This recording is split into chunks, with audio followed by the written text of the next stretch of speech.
సవినయంగా మనవి చేసేది ఏంటంటే సభ నడుపుతున్న తీరు పట్ల నా తీవ్ర ఆవేదన వ్యక్తం చేస్తా ఉన్నా.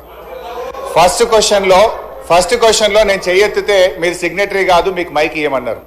థర్డ్ క్వశ్చన్లో సిగ్నేటరీ కానటువంటి వ్యక్తికి మీరేమో ఇప్పుడు మైక్ ఇచ్చారు. ఎందుకు ఇచ్చారని మేము అడగడం లేదు. సభా సాంప్రదాయాలు అందరికీ సమానంగా ఉండాలని సవినయంగా మీకు విజ్ఞప్తి చేస్తున్నాం. ఇకపోతే మా సీతక్క గారు ఒక మాట అన్నారు, నా పేరు తీసుకొని, మీరు అప్పుడే డబ్బులు ఇచ్చుంటే బాగుండేదని. ఎస్, నేను ఇచ్చాను.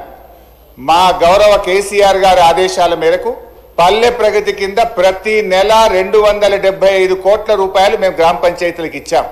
పల్లె ప్రగతి ప్రారంభమైన తర్వాత 3,300 కోట్ల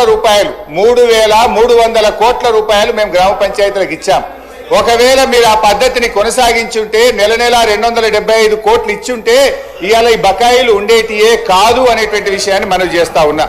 ఇవాళ కాంగ్రెస్ పార్టీ ఈ సర్పంచుల పాలిట, పేద కాంట్రాక్టర్లు, ఎంపీటీసీలు, జెడ్పీటీసీల పాలిట ఈ హస్తం గుర్తు భస్మాసుర హస్తమై కూర్చున్నది. ఇవాళ వాళ్ళ ఉసురు పోసుకుంటున్నారు. సో దయచేసి మంత్రి గారిని నేను స్పష్టంగా అడిగా, సంవత్సర కాలంలో మీరు క్లియర్ చేయలేదు.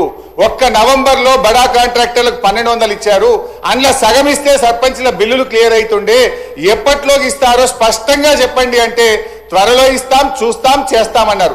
ఏడాది అయినాక కూడా చూస్తాం, చేస్తామనేటువంటి మరి బాధ్యతారహితమైన సమాధానం మంత్రి గారి నుంచి వచ్చినందుకు ఈ సభ నుంచి మా తీవ్ర నిరసన తెలియజేస్తూ వాకౌట్ చేస్తున్నాం.